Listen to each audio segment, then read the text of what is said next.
texto base da nossa série é Mateus, capítulo 22, verso 37. Mateus, capítulo 22, verso 37.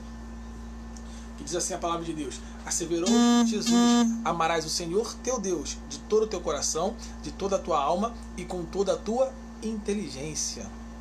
Então a gente entende, né, que Deus nos fez seres inteligentes para adorar a Ele também com a nossa inteligência. É por isso que nós temos feito essa série aí para trabalhar, né, essa área da nossa vida, né, que é como adorar a Deus com a nossa inteligência, né? Então a gente chama essa série de A Vida Intelectual do Cristão. A importância aí a gente desenvolver a vida intelectual, né, do cristão.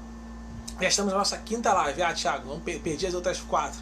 Não se preocupem, ou se você perdeu as outras 4, se você conheceu a série agora, se você perdeu alguma das outras 4, no nosso canal do YouTube estão todas lá disponíveis para você. Só você ir lá, aproveitar, se inscrever, né, e poder estar vendo as outras lives, tá bom? Sobre esse assunto.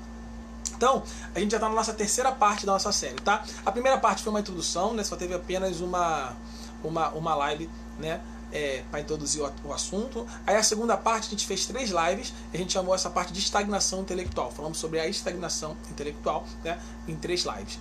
Então a gente já fez 4 lives, né? E essas 2 primeiras partes, elas tiveram 2 objetivos, né? Quais foram esses 2 objetivos? O primeiro objetivo, né, é te conscientizar sobre a importância de adorar a Deus também com sua inteligência. E o segundo objetivo, te dar um norte para começar essa jornada aí de desenvolvimento da sua inteligência, né, para fazer com que ela aponte para Deus, para que ela glorifique a Deus, para que você, né, adore a Deus também com sua inteligência. Agora a gente vai falar, a partir dessa live, né, sobre a jornada propriamente dita, né, a jornada daquele que busca adorar a Deus com a inteligência. O título da nossa reflexão de hoje é O Problema da Dúvida. O Problema da Dúvida.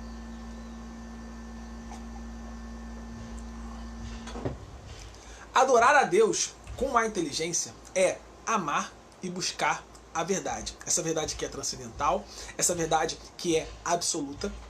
E essa busca, ela te conduzirá, né, a algumas situações. E talvez a primeira delas, né, que necessariamente você vai se deparar, é com a dúvida. E o problema da dúvida é um problema muito sério, né, que precisa ser trabalhado, né, de forma séria. Eu mesmo conheço muitas pessoas que se desviaram do caminho de Deus, se desviaram do caminho do Senhor por terem tido dúvidas, né, a respeito de sua fé, que não foram sanadas e nem trabalhadas. Se você conhece pessoas assim também, aposto que você conhece. Então eu quero trabalhar exatamente isso com vocês. Como lidar com a dúvida. Trabalhando 7 pontos, né? 7 pontos sobre esse assunto, tá bom? Então, primeiro ponto. A igreja não deve demonizar a dúvida. A igreja não deve demonizar a dúvida. E o texto que eu quero pegar para trabalhar isso com vocês é 2 Pedro 3,16, um texto que a gente já trabalhou muitas vezes nessa série. 2 Pedro 3,16, que diz: falando disto, como em todas as suas epístolas, entre as quais há pontos difíceis de entender, que os indoutos em inconstantes torcem, e igualmente as outras escrituras para a sua própria perdição. Olha só que interessante, o ponto que eu quero destacar: há pontos difíceis de entender. Ou seja, está falando que nas escrituras há pontos difíceis de entender. Tá bom? Então, pega isso aí, né, e guarda, tá bom? Muitas igrejas demonizam as dúvidas. E por que isso acontece? Já para pensar sobre isso? Por que isso acontece? Muito provavelmente, um dos motivos é por não reconhecer que a verdade escriturística não é tão simples assim em todos os aspectos. Como que diz as Escrituras Sagradas? Há pontos difíceis de entender nas Escrituras Sagradas. Ou seja, né, há sim, como a gente já trabalhou, né, algum nível de complexidade também no entendimento das Escrituras Sagradas, né? Então, quando você não percebe essa complexidade que há também nas Escrituras Sagradas, né? Quando tem a primeira live, se eu não me engano, ou a segunda, acho que foi a primeira live. Na primeira live a gente trabalhou de forma mais específica sobre isso, tá? Então, Thiago, não entendi muito bem, né, esse negócio da complexidade das Escrituras Sagradas. Vai na primeira live sobre esse assunto, que a gente trabalha de forma mais apurada esse ponto específico, tá? Então, quando você acha, né, que toda a verdade bíblica ela é simples em todos os aspectos, você não percebe essa complexidade que também há nas Escrituras Sagradas, você acaba pressupondo que as dúvidas elas precisam ser reprimidas. Só que reprimir as dúvidas, né, que vão lhe aparecer nessa jornada, né, elas podem te levar a um dos 2 caminhos. E que caminhos são esses? Primeiro caminho, pode te levar a um entendimento simplista com relação ao cristianismo, ou seja, você vai se tornar um cristão medíocre, né, que conhece muito superficialmente o cristianismo. Ou segundo, pode te levar a um abandono da fé. E eu já vi acontecendo essas duas coisas muitas vezes. Você já viu isso acontecendo? Pessoas que, por terem algum tipo de dúvida, né, se tornaram cristãos superficiais, que têm um conhecimento superficial do cristianismo, ou abandonaram a fé? Eu já vi. Mas o ponto é que, independente dos dois caminhos que você siga, né, ao reprimir a sua fé, né, ao reprimir as suas dúvidas, melhor dizendo, né, suas dúvidas em relação à sua fé, né, independente do caminho que você seguir, né, não será um bom caminho. Então, qual é a conclusão? Não devemos reprimir as dúvidas e sim lidar com elas, tá bom? Então não devemos demonizar a dúvida, mas sim lidar com elas. Não devemos fugir das dúvidas, mas sim lidar com elas, tá bom? Segundo ponto, a dúvida é o nosso corpo sentindo necessidade de conhecimento. Eu costumo dizer que quando o nosso corpo sente necessidade de água, né, nós sentimos o quê? Sede. Né? Quando o nosso corpo sente necessidade de alimento, a gente sente o quê? Fome. Da mesma forma, a dúvida é o nosso corpo sentindo necessidade de conhecimento. Assim como se quando estamos com fome e não nos alimentamos, né, ou com sede, e não tomamos água, né, nós vamos enfraquecendo até morrer, a nossa fé também enfraquece quando não tratamos das dúvidas. O autor do livro que a gente está trabalhando, né, para quem não sabe, para quem chegou agora, o livro que a gente está trabalhando, né, primeiro momento, esse livro aqui, ó, Apologética para Questões Difíceis da Vida, do William Lane Craig. O autor desse livro, William Lane Craig, ele vai dizer o seguinte: um cristão que pensa com autonomia inevitavelmente se deparará com dúvidas. E se essas dúvidas não forem devidamente tratadas, elas poderão destruir em proporções gigantescas a vida espiritual desse cristão. É dessa forma que devemos encarar as dúvidas. Ela faz parte do processo de construção do raciocínio lógico. O pastor ensina e a ovelha organiza as ideias através das dúvidas. Na verdade, nós devemos desconfiar de quem nunca tem dúvida. Por quê? Porque isso possivelmente é uma evidência de uma pessoa que não está buscando crescer em entendimento.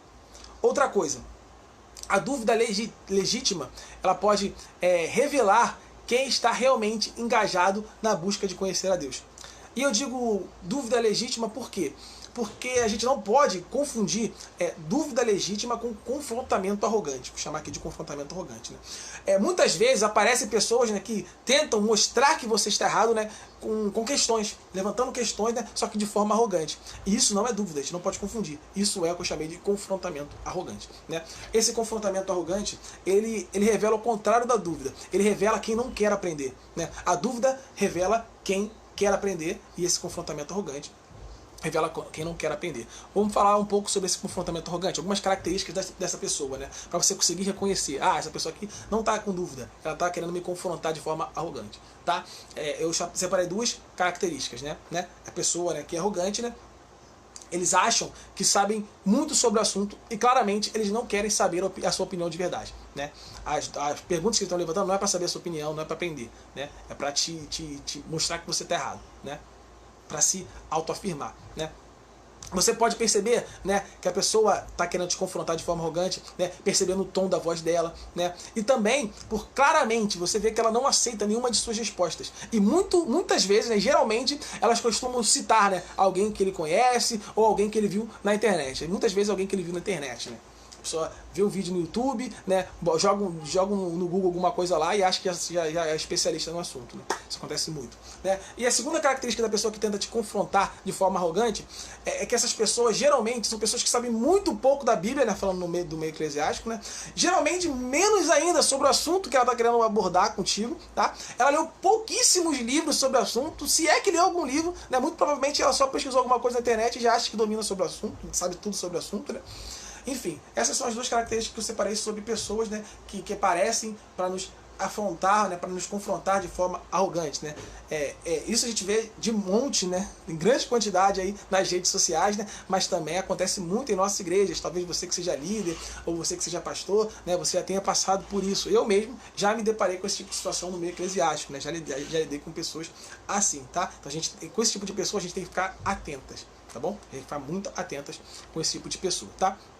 Outra coisa, ainda nesse segundo ponto, né, que devemos concluir com esse sentimento, né? É outra coisa que a gente deve concluir com esse sentimento é o seguinte, né? De que a dúvida é o nosso corpo pedindo por conhecimento, é que devemos valorizar boas perguntas.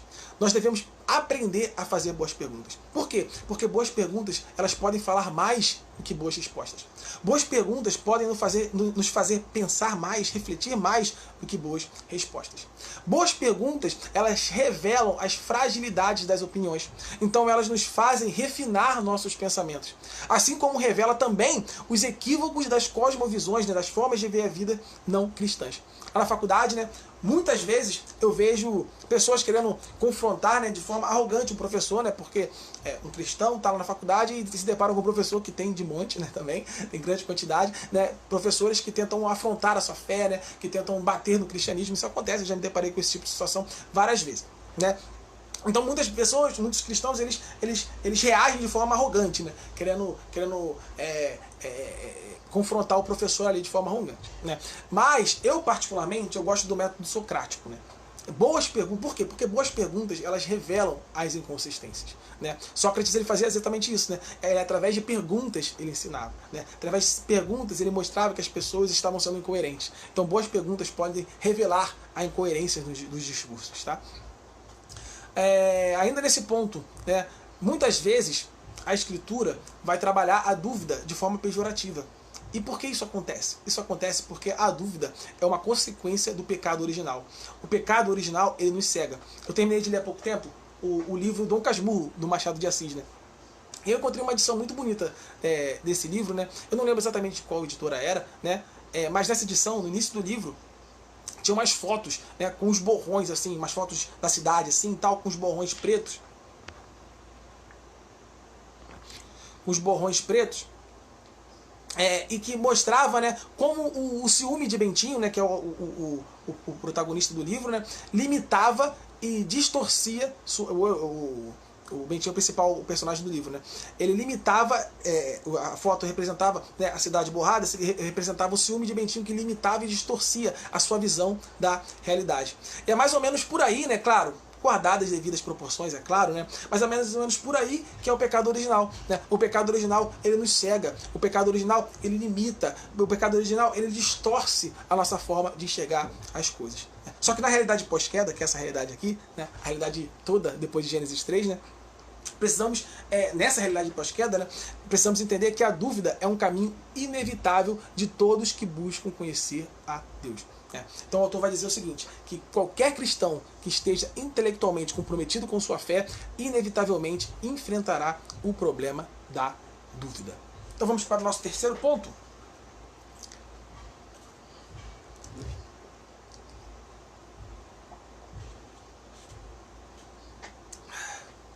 Terceiro ponto, devemos desconfiar de pessoas que não gostam que façam perguntas para ela.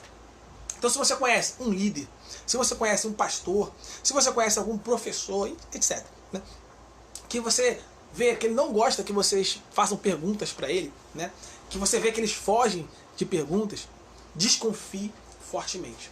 Porque de duas uma, ou ele não tem domínio sobre o que ele está falando, ou ele é um enviesado arrogante.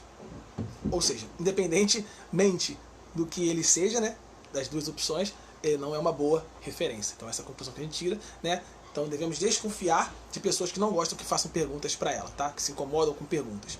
Quarto ponto da nossa reflexão. Reconheça que a dúvida nunca é um problema puramente intelectual.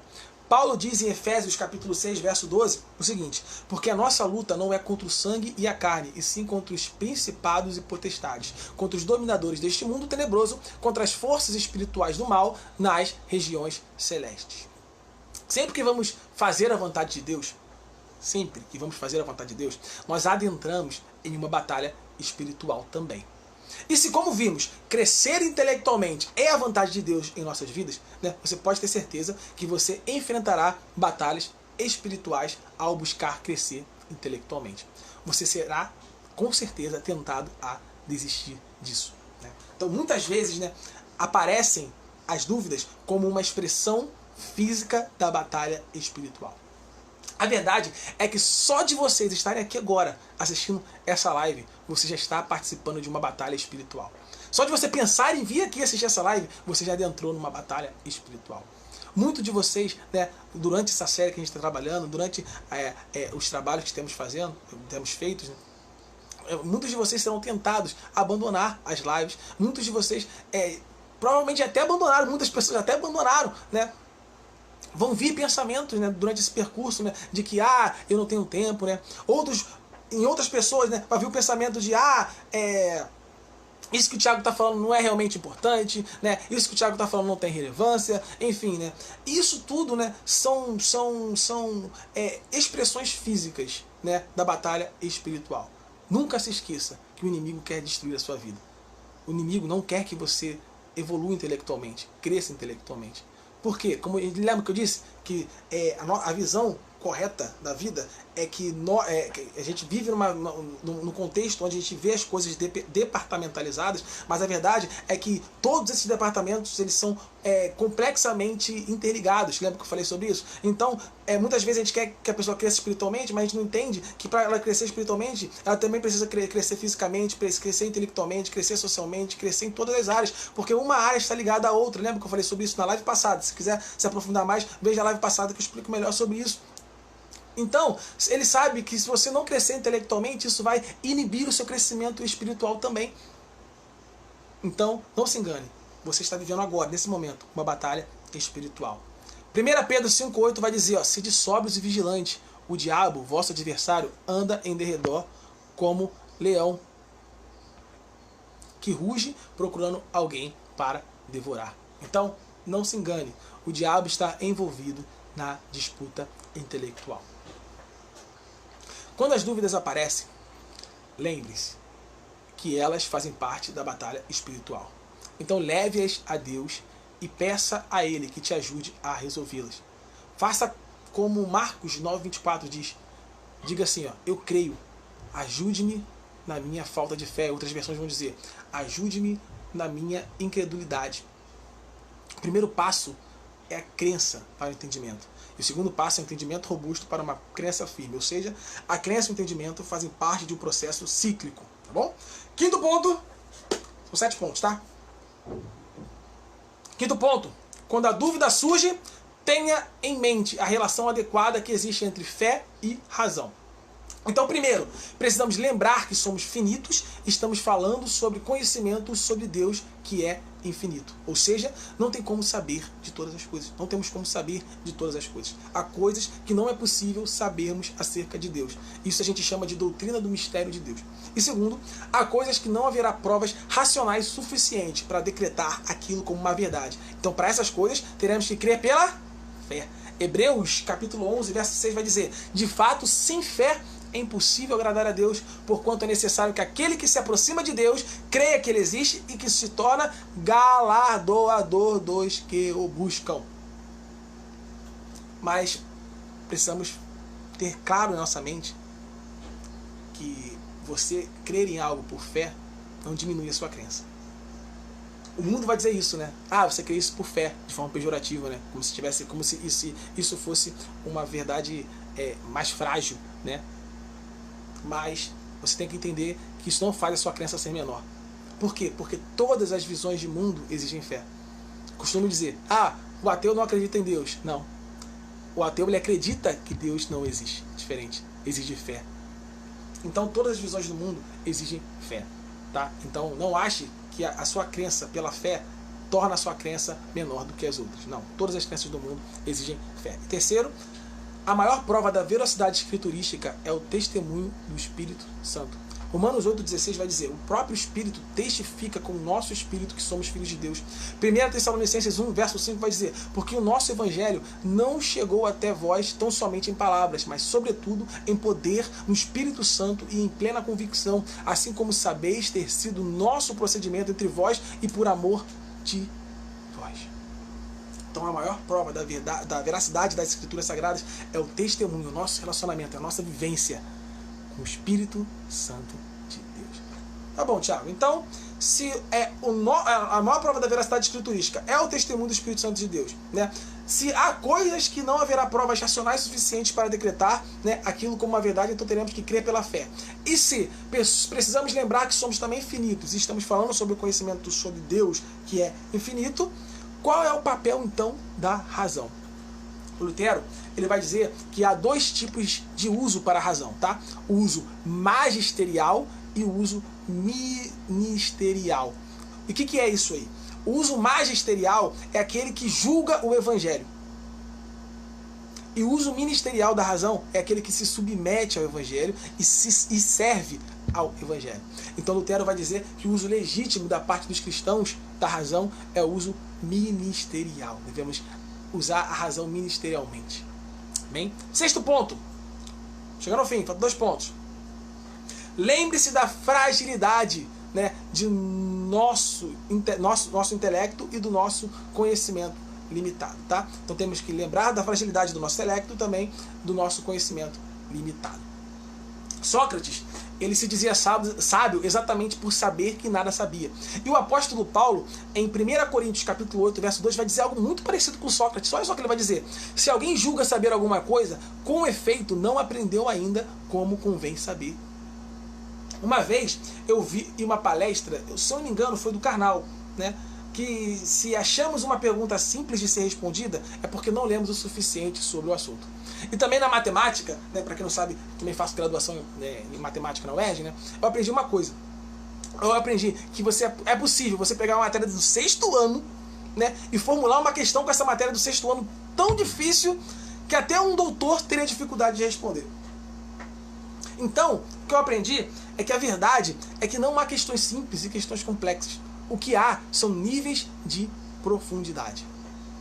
Então, crescer intelectualmente é descobrir cada vez mais que você nada sabe fora de Deus e que você nada sabe se comparado à infinitude de Deus. Portanto, devemos aprender a viver a vida, isso é que o autor vai trabalhar, que devemos aprender a viver vitoriosamente a vida, né, com as questões não respondidas. Temos que aprender a lidar com a nossa própria ignorância. Por quê? Porque estudar é reconhecer a ignorância. E por ironia, né, quando a pessoa acha que não é ignorante, isso é um sinal de tamanha ignorância. Reconhecer a ignorância, ela nos leva a nos entregar nos braços do Pai, de quem emana toda a verdade. Isaac Newton vai dizer o seguinte, olha só que interessante, ele vai dizer: não sei o que possa parecer aos olhos do mundo, mas aos meus pareço apenas ter sido como um menino brincando à beira-mar, divertindo-me com o fato de encontrar de vez em quando um seixo mais liso ou uma concha mais bonita que o normal, enquanto o grande oceano da verdade permanece completamente por descobrir à minha frente. E o último ponto.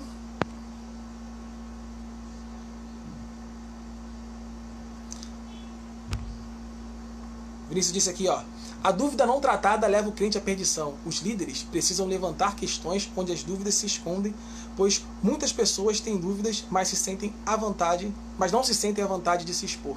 Na maioria das vezes, precisam ser de forma informal, bate-papo. Muito válido esse tema. Muito boa a contribuição, Vinícius. 7º ponto. Lute com suas dúvidas até resolvê-la. Né? Nós falamos anteriormente, né, que devemos sim aprender a viver vitoriosamente com as questões não respondidas, né? Mas isso não significa que não devemos tentar resolvê-las. Significa que sempre haverá questões não respondidas, né? Muitas vezes, né, buscando resolver as questões não respondidas, inclusive, vão acabar surgindo outras questões não respondidas, né? Então a gente tem que aceitar que sempre haverá questões não respondidas dentro de nós, né? E isso não pode nos impedir de viver, e isso não pode também nos abalar, né? Por quê? Porque isso não revela a fragilidade da nossa crença em Cristo, né? Mas sim revela a nossa fragilidade intelectual. Então nós temos que aceitar, né, que sempre terão perguntas, né, sem respostas dentro da nossa vida, né, mas isso não pode nos fazer nos acomodar, tá? São duas coisas diferentes. Aceitar essa realidade não significa se acomodar perante essa realidade. Nós devemos sim ter um programa de estudos, né, para buscar entender cada vez melhor as questões não respondidas e assim crescer em conhecimento.